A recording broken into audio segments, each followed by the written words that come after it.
I am talking to Corinne Sandenbergh. She completed her honours degree in social work and has assisted police and the courts with trauma counselling. She has actively been involved in preventative awareness in schools and other institutions and assisted in various rescue operations. She has an aftercare program for trafficked victims, integrating them back into society. Corinne, it's such an honor to speak to you. Welcome.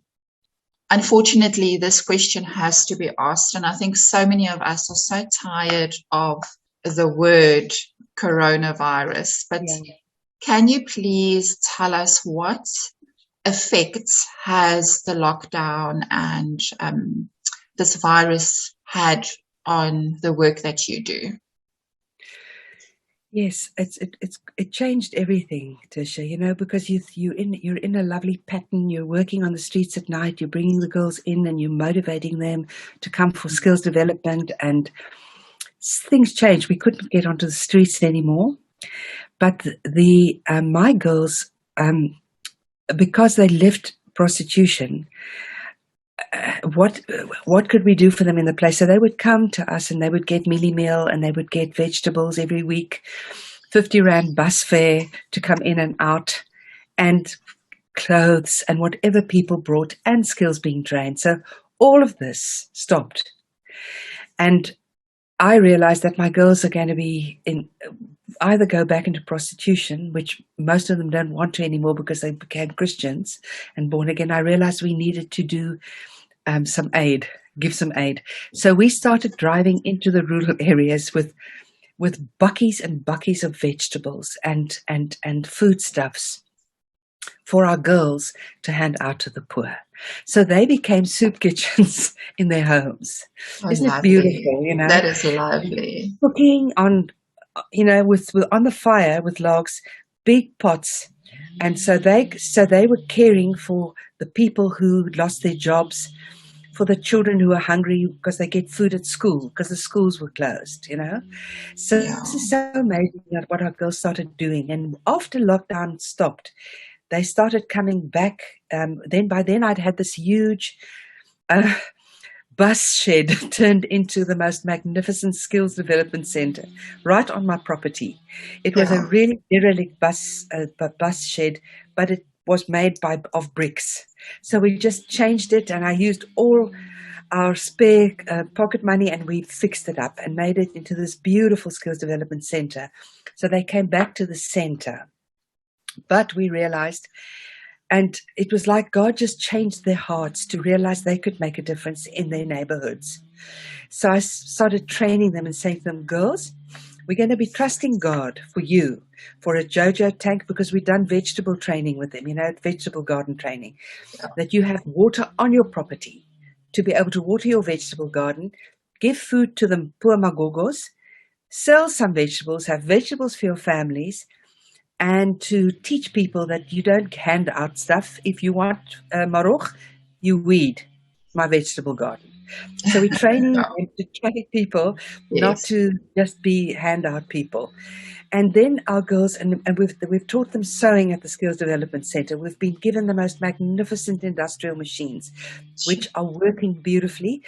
So our girls started sewing dresses, started sewing stuff, taught them how to put in zips, and now I'm fundraising for sewing machines for each of them, how to do darning, put up hems and fix a tear in a blazer, to be able to become a little shoppy there, and to have a vegetable garden, a shop, and then we also are fundraising for them to get stoves, so that because they're learning. We've got a lovely kitchen here, and people are training them to do rusks. They're making rusks. We're selling rusks.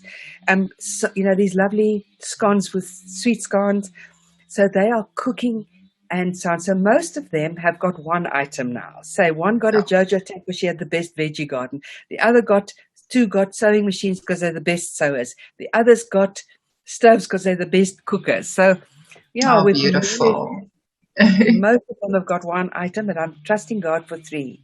So by next year, Tertia, I don't want them to be coming here to work. I want them to be in the rural area with a spaza shoppy, you know, and a sewing machine there and training other girls. So what I did was, what I'm so grateful, it was like an absolute revelation God gave me. I said to the girls, look, I'm not taking in new persons here at AniVileli. You are going to take on one prostitute that you've been working with for years, who's desperate, who's older, who hasn't got the body and the look anymore that the men are interested in. And you are going to disciple her to Jesus. You're going to take her to church with you. You're going to teach her how to do a vegetable garden and to give her seed. We will be the suppliers for you of what you need. And we will trust God for that. But you are going to be the employer and the entrepreneur there. And you're going to get your sewing machine and your stove and your Jojo tank there. But they came to a point where I said to them, nothing happens overnight. This is a 2-year project. Remember, if one gets a Jojo tank, it doesn't mean you're not going to get one, but in time. So they've learned to be not jealous of each other. They've learned to wait. They've learned to be patient. They've learned to trust me. When I say something, then I pull it through. These are the things which they lost in their lives. Yes. Because they were always promised the sun, the moon, and the stars, and nothing happened in their lives. So now we're bringing them back to trust God, to trust us. Because they say you first trust your teacher, and then you trust your teacher's Lord, a child. So in lockdown, everything changed. But now we come together for AniVileli Church on a Thursday, and we have a soup kitchen, we call it. It's not a job, but we train them on those Tuesdays and Thursdays. We train our girls for training for reigning, and we give them better skills and so on, Tisha. Oh, that is lovely.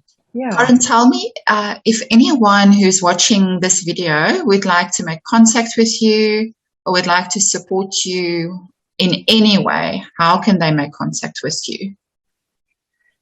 I think the most valuable for me is an email, because then I can read it and I can answer back.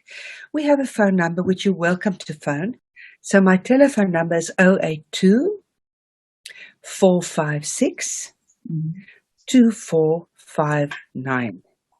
082 456 2459. And anybody is welcome to give me a ring anytime. I love conversations, and then I'll refer you to my email, and then we can start, communicating and imparting information. And we say, please come and visit us in Zanin. So we're not working with children that need to be protected. We're not a safe house at this stage that needs to be, the identity of people need to be. Our girls love people, and they're quite open to give their testimonies concerning where they were. So at this stage, it's fine. Okay. Oh, that's lovely. And my email address is corinne@stoptrafficking.org.za. Thank you. That's perfect. That's perfect. Thank you so much, Corinne. I really appreciate your time, and it was so lovely to speak to you as always. I wish you all the best. Thank you, Tisha.